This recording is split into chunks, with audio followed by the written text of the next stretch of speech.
Hey everyone, welcome to Online Help Guide. Today in this video, I'm going to show you how to change display name on TextMe. So without any further ado, let's get started. First of all, simply open your TextMe application. Tap on profile icon on the bottom right corner.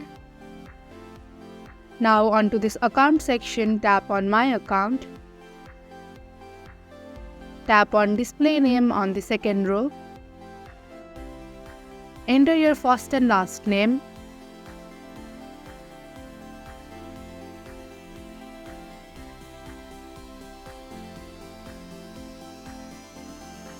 Tap on the right icon on the top right corner. And that is how you can easily change display name on TextMe.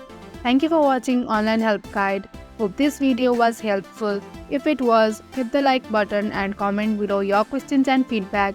Also, if you are new to our channel, subscribe and hit the bell icon so that you do not miss our upcoming videos.